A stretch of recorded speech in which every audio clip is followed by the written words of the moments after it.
Hi, welcome to the DRH show, where I have wide-ranging conversations with fascinating people. We talk about all things psychology, mental health, and wellness. I'm delighted today to be joined by a counselor from the Associates Counseling Services, Brad Moser. Thanks for joining me.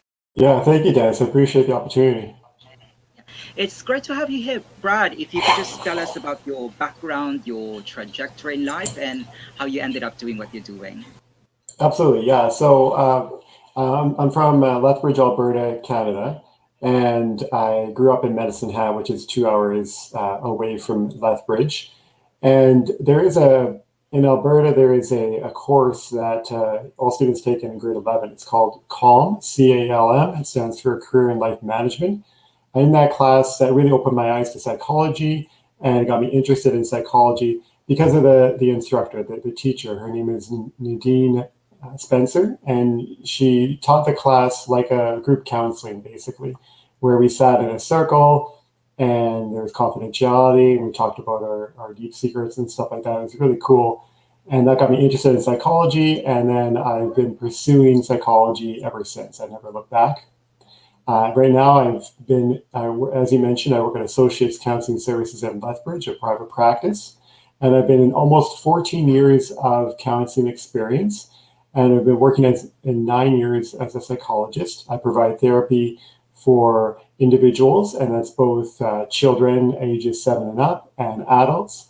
And I work with couples, families, and families, all different kind of combinations, like parents and children, whether they're married or common law, parents, siblings, parents and their adult kids, separated, divorced families, that sort of thing. That's kind of where I'm practicing right now. Brilliant. Of course, as our audience would understand that different specializations, and I understand in particular, Brad, you're specializing in relationship dynamics. So if you could just kind of give us a snapshot of what is relationship dynamics. Absolutely. So my interest in relationship dynamics began in my early studies in psychology. And when I started at the Medicine Hat College in my psychology career or journey. And that's where I was really interested in truth. And I really wanted to know what the truth was. And then in my first year, I remember learning that truth is subjective. There's many different ways of interpreting events. And in relationships, especially intimate relationships, I find that there can be many different truths. And so, for example, two people can experience the same event in the same time, the same place, and have two completely different perceptions of the truth or their own subjective truths of that event.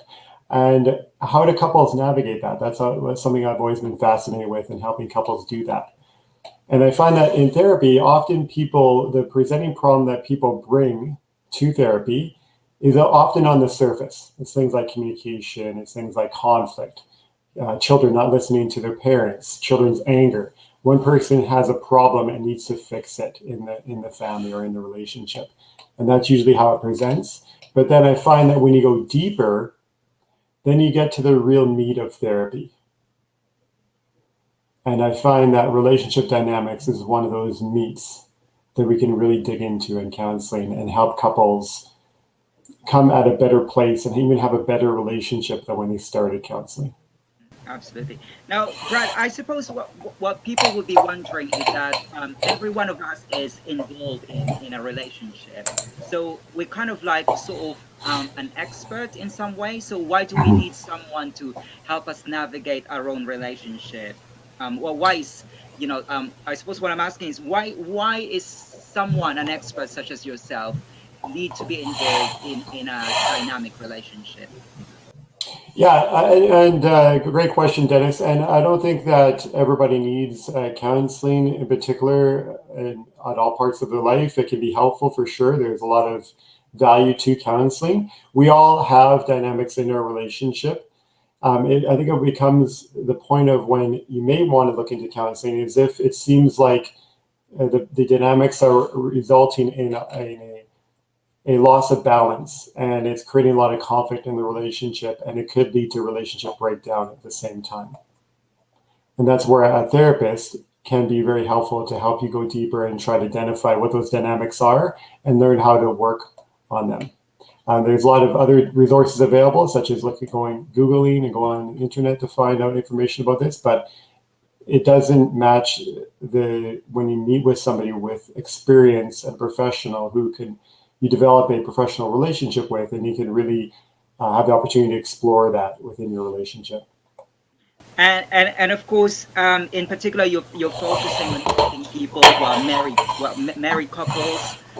So why did you focus on that particular area? And what is it about, married couples? What are the common challenges that they encounter?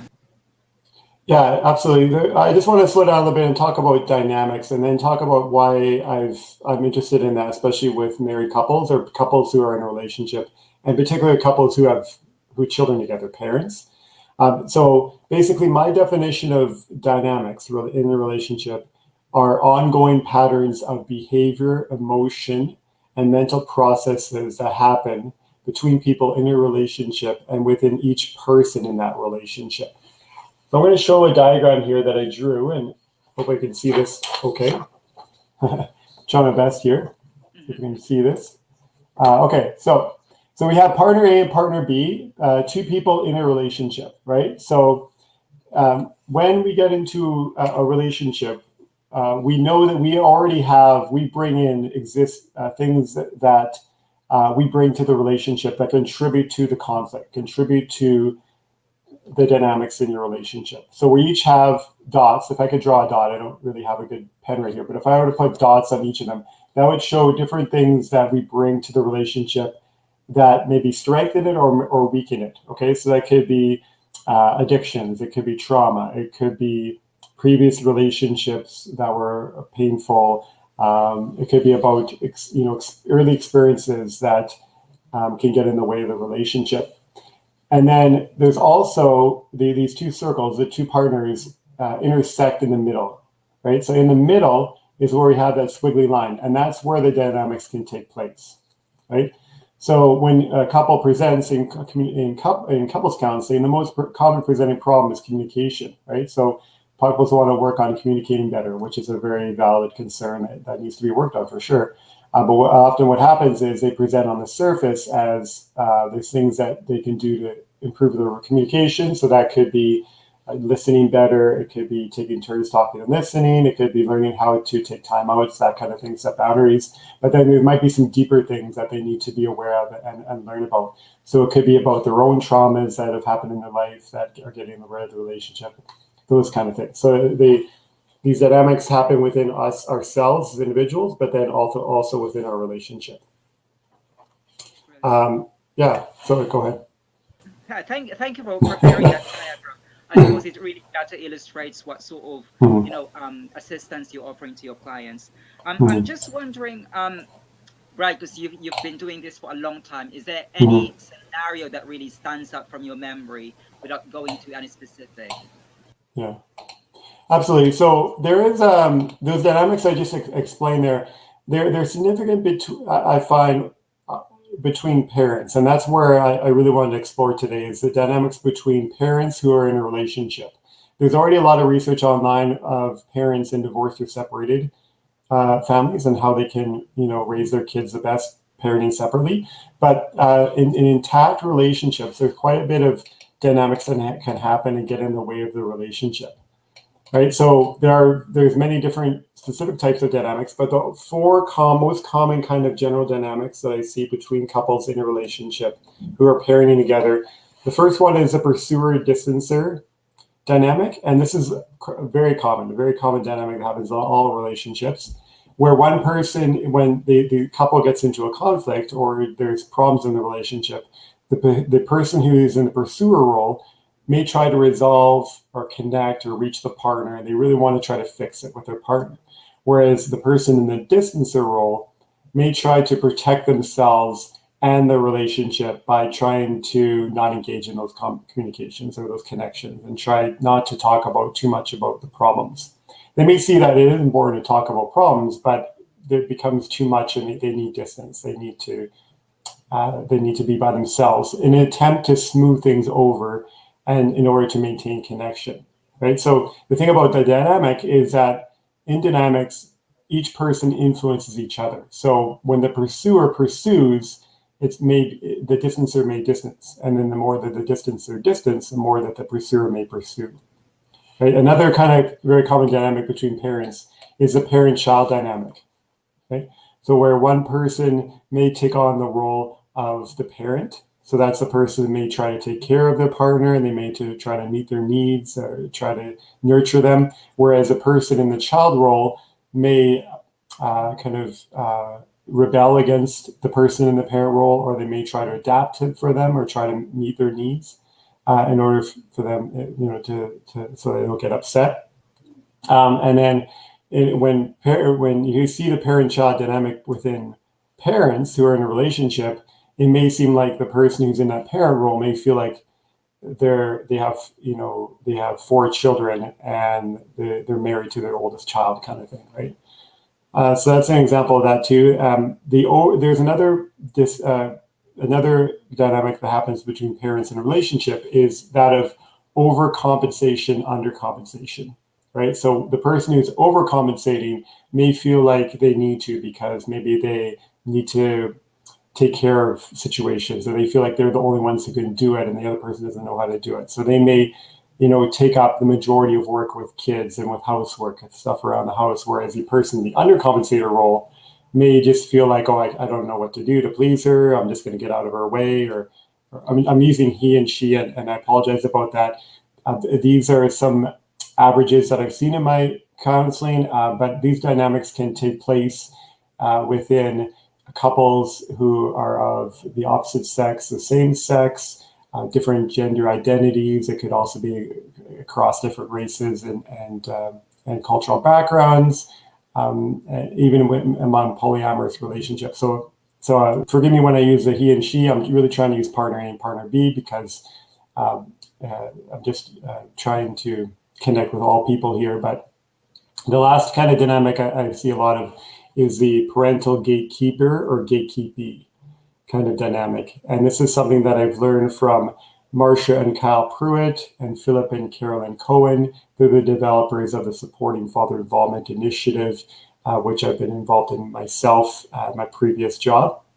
And the parental gatekeeper, gatekeepee dynamic that happens just between parents in a relationship is that the gatekeeper the person who takes on the gatekeeper role may feel like they're the only ones who may know how to take care of the kids, and they know the best way to raise the kids or what the kids need. And so they may insist on the other person, the gatekeepee, to parent their way, right? And so they may tell the other person about how to raise the kids, what to do with them, how to spend time with them, how to raise them, all the different things like that. So these dynamics, the important thing to know is that they are normal, as I mentioned, and when they become unbalanced or outside the couple's window of tolerance where they feel uncomfortable, it could lead to damage in the relationship and eventually breakdown as well. Absolutely. Now, of course, Brad, what you're talking here mainly involves, personal factors. And of course, in light of the lockdown, I suppose, would you say that it's kind of, also affected the dynamics of a relationship? I'm bringing this because I just want to bring to the attention of the audience that you actually wrote an article for PsychReg where you talk about post-traumatic COVID stress. I'm going to put the link on the description also for anyone who wants to read more about your work. They can read about post-traumatic COVID stress. But going back to your line of work, I suppose what I'm asking is, have you seen an increase of conflicts or problems within relationship dynamics as a result of the lockdown, as a result of COVID stress? Absolutely. Good question. Thanks for asking that, Dennis. And I appreciate you noticing or making note of my article that I submitted for your website on PTSD stress that has happened for many people within our lockdown and within COVID-19.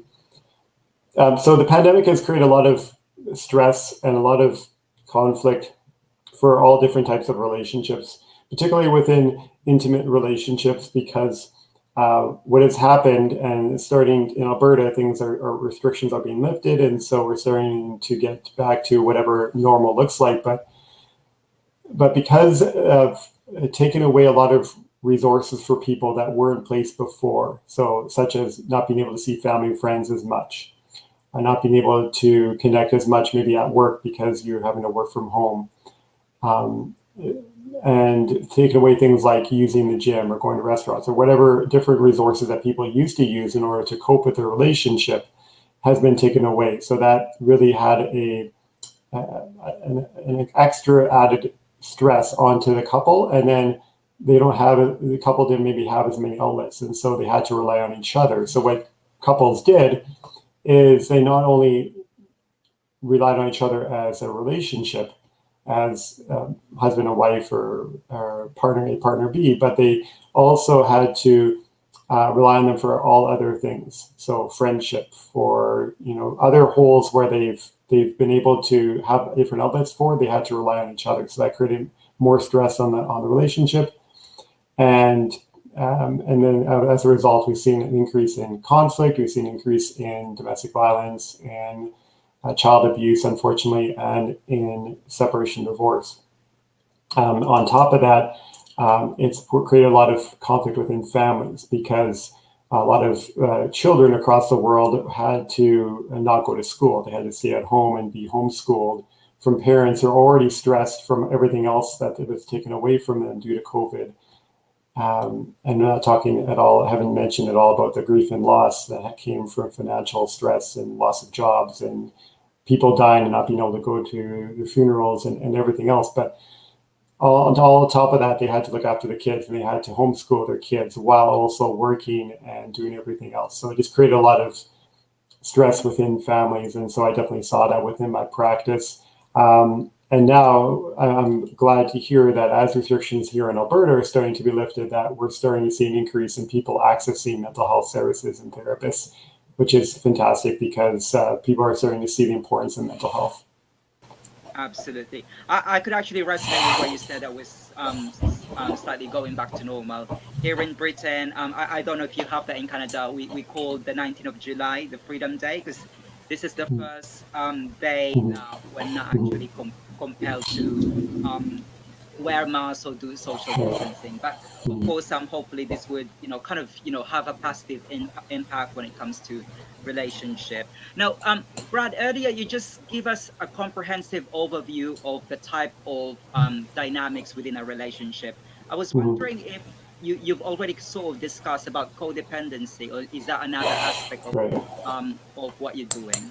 What is codependency? Absolutely. Great question, Dennis, because codependency can play a big role in these dynamics. So basically, the way I define codependency is putting so much time and energy on our loved ones' health, needs, wants, and feelings, so much so that we have little or no time and energy for ourselves. And that's where we may start to become addicted to helping our loved one or other people as well, with the exception of ourselves. And believing that if my loved one is happy, then I'm happy. So this is kind of where here in Canada, there's this popular notion that happy wife, happy life, that some husbands say to themselves or to other people, right? But the reason why that can be challenging, or why codependency doesn't work, is that if we put all our energy and time into other people, and particularly like our significant other, to try to make them happy, well, we're bound to probably feel frustrated and exhausted because we can't really control other people, right? So if we're trying to make other people happy, our partner happy, they may not be happy. They may be upset. They may be sad, which has nothing to do with us, but we still feel like it's our job. We feel like it's our responsibility. So we just keep working harder to try to make them happy. And we may even become controlling to try to control them to make them happy in order for us to feel happy, right? So we feel powerless over our own feelings. And then another challenge with codependency is that there's a truth that when you come together as in a couple, in a couple relationship, that your partner usually falls in love with you and who you are, your authenticity, your authentic self, right? But what tends to happen with codependency is we get wrapped up in that, and we lose that maybe because we become so absorbed in the other person. But the important thing is that without a solid you in your relationship, then you can risk damaging the relationship. because you're not focusing on you, you're focusing way too much on your partner. Now, it is important to have a balance there and to be focused on your partner in the relationship, but also on yourself. But it's just about trying to learn how that works for you. Brad, what about parental relationship? How does codependency fit in with, parental relationship? Absolutely. So within the parental relationship, again, and this is within intimate relationships, couples who are raising kids together, is that when dynamics, especially the dynamics I mentioned earlier, are off balance and they're negatively impacting the relationship, many times it can be driven by codependency. And there's many strategies that we can use to overcome codependency, right? And that's where seeing a counselor, like individually, one-on-one, or as a couple, can be really helpful. Here's a few suggestions that could help. So setting boundaries is very important, right? Being able to tell your partner what's going to work for you, what's not, and being upfront about that. Practicing self-care is important. Also trying to be your authentic self and allowing your partner to be their own person can be very helpful. And a big part too is trying to let go of the need to control the other person. Well, like what we said earlier, there are extenuating factors that really affect the relationship dynamics. What about other people? How can they impact the relationship dynamics?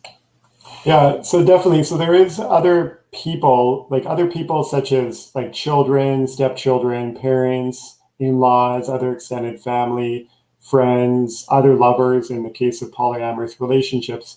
Those other people can magnify or complicate the dynamics that already exist within the couple. They could also add another layer to the dynamic within couples, or they can introduce a new dynamic between parents and another person.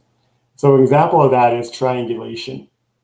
And that's triangulation. If you think about a triangle, so you have three sides, right? So you have the partner A and partner B, and they're in one line, and then the triangulation is when another person kind of gets involved, right? So this could be a child, it could be a parent, it could be an in-law, and this other person either intervenes or is drawn into the conflict or the dynamic in attempts of easing tension between the couple.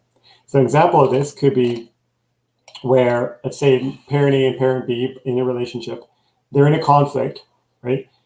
And then one partner may feel defeated and goes to one of their kids and treats that child as a confidant, as a counselor, as a friend. Now, this can create a risk for the couple because you have this other person being dragged into the conflict. But it could also, in this example, they could also impact the child's development because they feel like maybe they can't be a child. They have this expectation now that they have to look after one of their parents. I suppose when you mentioned triangulation, because you mentioned someone who's respected in the community, I think that's what you're saying. Would it also involve someone who has got position in the church, a religious leader? Absolutely, yeah. Yeah, it could be other people, yeah. Okay, absolutely. Thank you, Brad. And another thing that I want to ask you, I understand you're also a parent. So as a parent, as a counselor, what do you think are essential elements that should be taken into account between parent and a child when it comes to relationship dynamics? Yeah, so you're asking about parents in a relationship. What can they do to try to resolve or work on these dynamics? Yeah, absolutely. And thanks for noticing that, Dennis. I forgot to mention I am a parent for sure. I have two wonderful boys and I'm also married. So I'm in this situation as well. And so this is part of the passion that I've been involved in. Because what I find, just to not go too far off from the question, Dennis, I'll come back to it, but is that for me, the birth of my first child, Shay, a number of years ago, not too long ago, but when he came along, I remember how crucial the role of me as the dad, as a parent, became when he was born, because I remember holding it in my arms and I remember him reaching out to me. And there's this attachment reflex that happens for babies where they try to grab onto your finger, right? So you parents, you know this, they grab onto your finger like this. You can put your finger there and they grab it, right? And that's an attachment reflex. They're trying to They're trying to reach out and feel connected and feel safe and warm. They're biologically programmed to do that. And so when I was holding his fingers there, he's holding my fingers, he couldn't talk at that point, but I could hear him. I could hear him say, "I need you." And for me, that became so important. My role as a parent and the change in my life became so apparent to me, and it just hit me in the face. It's like, wow, like this is huge. And so why I'm talking about this is because, as we know, this can be really hard, because this person that we made as a couple through our love, and a product of our love, is our responsibility, and we feel responsible for this person. And so it's easy because we're all imperfect and we live in an imperfect world and we have imperfect relationships, it's easy for these dynamics to happen. And when they do happen, it's not a big emergency. It's just an awareness of it and then trying to address it. And some dynamics are good, and so they're not necessarily bad, but just to be aware of them. So first of all, a big step for parents to be aware of with dynamics is to be aware of it, right? To see it happening and to be aware that this might be happening, and then to address it with your partner and talk about it. I use something called the 30% rule, which is that whenever a couple is in a conflict, that each person owns 30% of that problem, right? So partner A owns 30%, partner B owns 30%, and the rest, which is 40%, is things that we cannot control. So other people, kids, the situation, COVID, many different things we can't control. But trying to own your 30% can be very helpful, right? And that's not blaming your partner. It's taking responsibility for your 30%. And then also just trying to address your partner's behaviors, right? So it's definitely okay and healthy for partners to talk about, the concerns that you're concerned with your partner, right? But to address it as their behaviors, the things that they're doing or not doing. According to John Gottman, that's a model I've been training, the Gottman couples therapy. Gottman talks about the importance of complaining, but not criticizing, right? Criticizing is when we use words like never and always. It's when we blame our partner. We may call them names. We may swear at them. We're basically attacking their character, their personality is what criticizing is. But instead we want to complain, and that we want to talk about the behavior that, that we're seeing our partner doing or hearing our partner doing and how we feel about it. Also, being aware when these dynamics happen that you only have control over yourself. You can make positive changes for yourself, and you can influence your partner, but you cannot control your partner. So I just want to show more diagram that I drew here, Dennis, and this is called circles of control. Okay, so circles of control. So we have 3 circles here. So the biggest circle is what we don't have control over. Okay, and that's a lot of things. That's COVID, the weather, other people, many different things, right? And then the smallest circle is what we have control over, which is not very much. It's basically ourselves. And there's parts of ourselves that maybe we don't have a lot of control over. So it could be things like sometimes our thoughts, we don't really have control over having 30,000 thoughts a day and how many different thoughts we have. We don't necessarily have control over our emotions either. I would argue we can influence our emotions. So if I'm feeling sad, I can't just snap my fingers and, okay, I'm going to be happy, and I'm happy. Right? But I can do things to help influence how I feel. Right? And that's the middle circle. What we can influence by controlling ourselves and being a positive influence ourselves, we can influence change in other people. But really, the focus needs to be on us and improving ourselves. Thank you for that illustration, Brad. But I suppose this is so easy to understand when it comes to you're presenting a beautiful illustration. That it's easy to think about this, it's easy to conceptualize this, but in practice, I suppose this is a bit more challenging. So my question to you as a practitioner, what makes it difficult? Why is this so hard? Great question, Dennis. And I know I am making it seem like it's really easy and put it together well, but it's not. It's really tough, especially when it happens. I know myself, within my marriage, it happens. I know within couples I work with, they may not even be aware that it's happening, and it does happen for sure. And it can get really ugly. And sometimes we try to ignore it or avoid it because it is ugly. We don't want to think about it. But addressing it can come a big way. and being able to talk about it with your partner in a respectful way, and owning your perception of what might be happening, right? Remember, I talked about the importance of how we all have our own interpretations of the world, our own subjective realities. So why this is so hard, as I talked about before, we all are imperfect. We live in an imperfect world, and so dynamics do come up. We're not taught about this stuff in high school, right? Or maybe we are taught, but we forget. But I think that what makes it hard is also great, because there is a deeper purpose here, that dynamics help us be better people, partners, and parents. They help us learn about the delicate balance between loving ourselves and other people. There's a quote from Dr. Helena Vissing, and that parenting is a nervous system upgrade. Parenting provides us with opportunities that can help us learn how to tolerate stress and regulate our emotions when unexpected things happen. So yes, it can look very ugly, but there's a lot of ways that it can be good. And also, being in intimate relationships and being parents can actually help us learn patience, understanding, compassion, forgiveness, and unconditional love.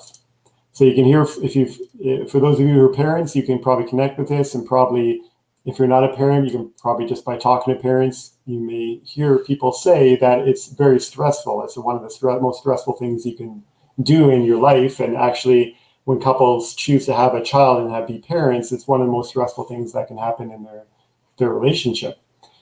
But at the same time, you hear from a lot of parents saying that it's the most rewarding thing you could ever do in your life. And Brad, what can therapy have? What can the role of therapy have in all of this? Yeah.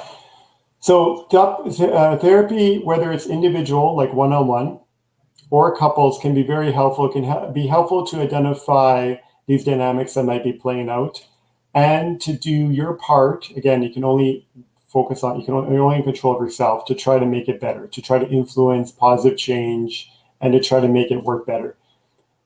There's a lot of value in just the individual one-on-one counseling, because that's when you're meeting with a counselor who really gets to know you, and you get to go really deep with this material. Of course, it's not going to happen really quick. Usually the way it goes is you develop rapport with this therapist, you develop a professional relationship, they get to know you, they get to understand some of your relationships across all your life, and they can provide maybe some input or some guidance for you on how to resolve some of these dynamics, and to help you also learn some tools, some things you can do to overcome some things, like how to set boundaries, or how to communicate better, how to regulate your emotions better, how to find more joy and happiness in your life. So a lot of benefit can come from therapy. I'm sorry.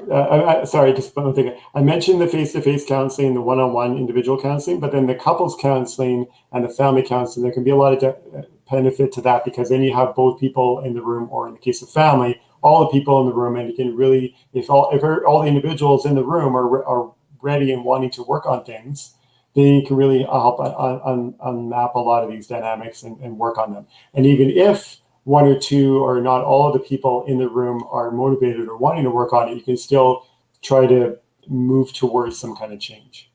Mm-hmm. And based from your experience, Brad, and also, of course, as a father, as a husband, what would you characterize a healthy relationship? And also, if you could just give us a quick, tangible pointer of what can we do to sustain a healthy relationship? Absolutely. Yeah. So there is definitely things that we can do to keep healthy relationships going, right? Because dynamics do happen, and they will happen in intimate relationships, but being aware of them, by talking about them, can help a lot. And to really be aware of and accept your contributions to the problems in your relationship, right? It can take a lot of work yourself and courage to do that, but that can come a long way in helping focus on what you can do to make the relationship better. And just really trying to celebrate each other's individuality is important as well, where individuality is where each partner realizes and expresses their authentic selves, right? And also just trying to get away from this kind of romantic comedy kind of notion that your partner completes you or makes you whole. So you might remember the movie Jerry Maguire from the 90s, where I think he said to Tom Cruise said to, I forget the actress, "You complete me." And that's not really how healthy relationships work. Your partner doesn't really complete you. It's more about you completing yourself and your partner completing themselves, and you guys having more of a complete relationship together. That's just my take on it. But there's also healthy dynamics that can take place too. So this is where it's not all bad, right? So both partners loving each other, loving your relationship, loving yourself, both partners being committed to the longevity of your relationship, both partners pursuing your own interests, encouraging each other to do that, to pursue each other, right, as lovers, as partners. Not being perfect, right? There's no such thing as a perfect couple. There's no such thing as a perfect person. There's no soulmates.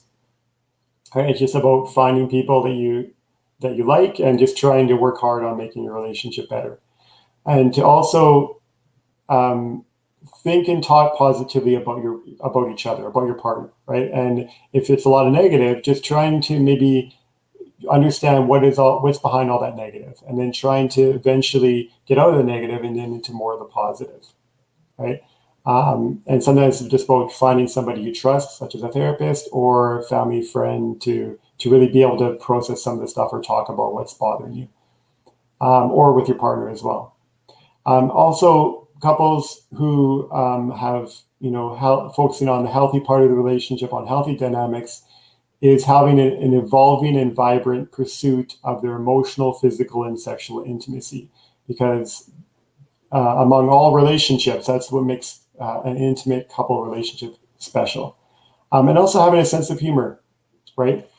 That you guys can share with each other, that's respectful, where both partners can laugh at themselves, their partner, and their relationship without anyone feeling hurt. I have another question for you, Brad. I don't know if this falls within the remit of what you're doing, but what about the role of sex within the relationship? Have you actually helped couples navigate with that? Like sometimes they say lack of sex could affect relationship. Have you dealt with couples struggling with that? Absolutely. Good question, Dennis. So I just want to start by saying I'm not a sex therapist. So a sex therapist is somebody you meet with where you talk specifically about your sexual relationship, but I'm a couples therapist. And so sex often does come up in therapy, because a lot of times when you see people in therapy, often the things that they don't feel comfortable talking about with other people, such as sex and some other things, come up, right? And so there is definitely, I've helped a lot of couples with sexual parts of their relationship. And I talked about the different dynamics in relationships.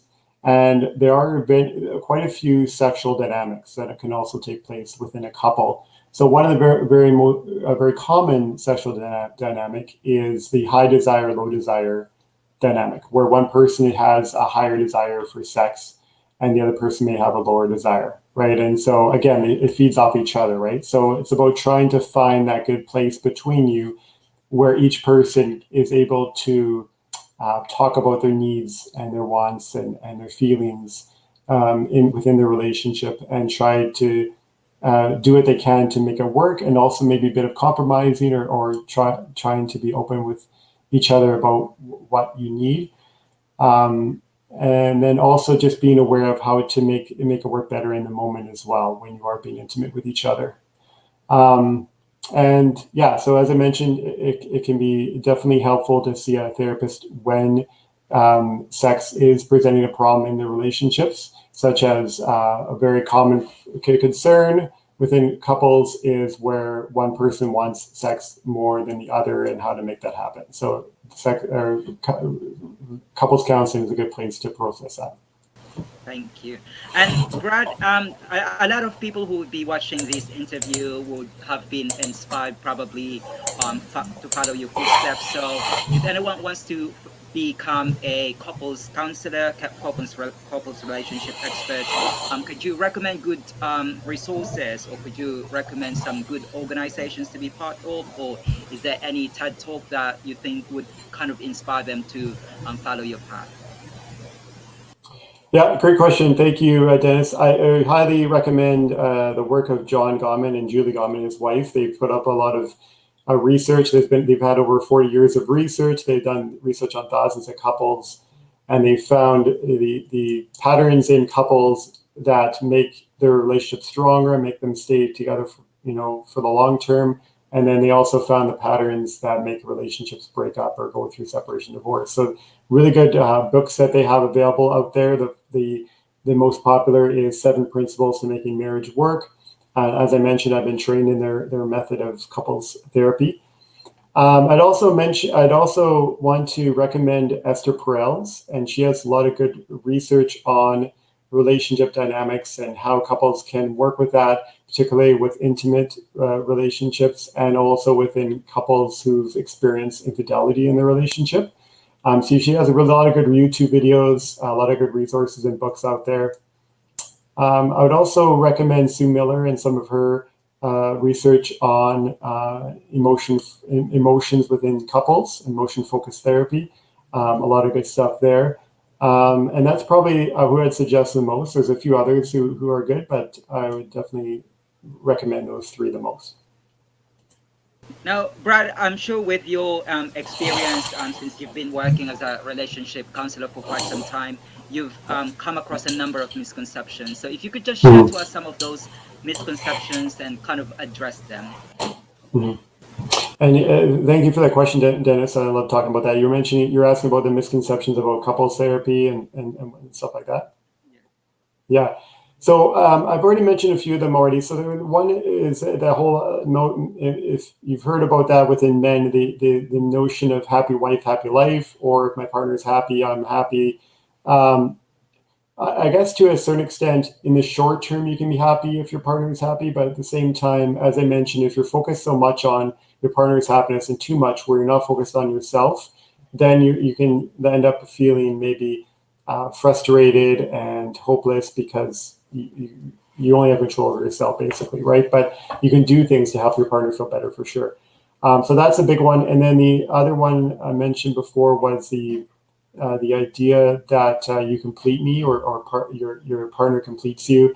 And it does sound romantic. And in reality, we usually seek people who we like to be around and we feel good with them, but also they represent or they have something, there's something about them that we find attractive. We find like we don't have in our life. So it's not that they complete us, but we're attracted to certain things. And so I would focus instead of focusing that, your partner's responsible for your wholeness, to make yourself whole and to influence that within, your partner by focusing on yourself. I would encourage that. Yeah, I'm not sure if there's any others. I think, as I mentioned, you might have noticed a few times in this interview, that important part I find to making your relationship better is really focusing on yourself, right? And not so much on your partner, because we live in this, that's just kind of human nature, I think, is that when things are going wrong in our life, we tend to focus on other people, right? It's easier to see the problems that we're having in other people instead of really focusing on ourselves and what we can do to improve ourselves. It's just kind of a human nature thing. So just be aware of that. Notice when you're doing that, and then instead try to put the mirror on yourself and notice how does this reflect myself? I'm really irritated or upset about what my partner is doing, and that's okay to talk about that with your partner. But also look at yourself. How is that reflective of me, or what am I doing that I'm not living up to my values? Now, Brad, we're coming close to the end of this interview, and we've learned a great deal about your professional work. And I've actually prepared 3 questions to just learn about the more personal side of Brad Moser. So my first question for you is, who inspires you both professionally and personally? That's a great question. So obviously, I'd have to give credit to my parents because they did a really good job raising me and my 2 brothers, and they did the best they could at raising us, and it's been great. They've instilled some really powerful values within us, and that we have helped us become the career people we are today. And those values include like hard work, integrity, and stuff like that. So I really appreciate them, and they're definitely a big role model for me, and they continue to be. I'd also have to say my father-in-law, Bill, he has a lot of strong values himself as well that I feel inspired by. and then my wife as well, just because, as I mentioned, we usually see people that we're attracted to certain things because maybe we feel like we don't have those strengths in our lives, and she definitely has strengths that I value, and I've learned a lot from her as well. So those are probably I guess 4 people that inspire me the most. And how do you relax? What's your distressing outlet? Oh, how do I relax? Oh, okay. Yes, great question. So self-care is so important. I mentioned that in this interview today. And so my self-care, definitely a big part of it is my children. And I know children are a big source of stress for sure. That's just the nature of it. But they're also very rewarding. I love being with them, and I love being in their world, and playing with them and getting down to their level. So they're a big self-care for me. And also just exercise is important in my life, and getting outside and enjoying nature. So I'm really appreciative now we're in summer, and so there's a lot of opportunities for that. And of course, Canada is such a big country. You've got really diverse places to visit there, so that you're enjoying time with nature. And what do you think you would be doing if you didn't work as a counselor? Oh, great question. As I mentioned earlier in the interview, I first became interested in psychology at grade 11, so quite a young age, and I never changed my career decision since. But if I wasn't involved, that's a hard question. There's so many, from meeting so many people as a therapist and getting to know so many different careers, there's so many I would be interested in doing, but I think this is just feels like the perfect job for me. Like, even like if somebody tells me about being, like working as I don't know the appropriate politically correct term, but like a garbage person, like taking out garbage and stuff. I could find that rewarding. A lot of good stuff with that, with hard work and exercise and everything. So I think every job can be rewarding in their own way, but this is definitely the perfect fit for me. Absolutely. And finally, Brad, if what else is in the pipeline, and if people wanted to reach out to you, what platforms can they get in touch with you? Absolutely. Thank you for that question. And so, as I mentioned, I work at Associates Counseling Services in Lethbridge, Alberta, Canada. And I'm licensed to practice anywhere in Alberta virtually. So if you are in the Lethbridge area, you can come and see me face to face. We can also do virtual anywhere within Alberta, Canada. You can also follow me. I do have a radio show that I do one show per month, and it's called Real Dads, and it's on Jess FM. So if you're interested in checking that out, you can search Jess FM on Facebook. That's JESS FM. And if you go on Facebook there, you can click on videos and you can see my playlist. It's called Real Dads. And also you can search for me. I'm Brad Moser, registered psychologist. You can find me on LinkedIn, Instagram, Facebook, and Twitter. Thank you, Brad. Brad Moser, it's a pleasure having you here on the DRH show. It's been lovely chatting with you, but unfortunately our time is up. I look forward to hearing more about your work. Thank you. Yeah, thank you so much, Dennis. I really appreciate it. It was a great opportunity.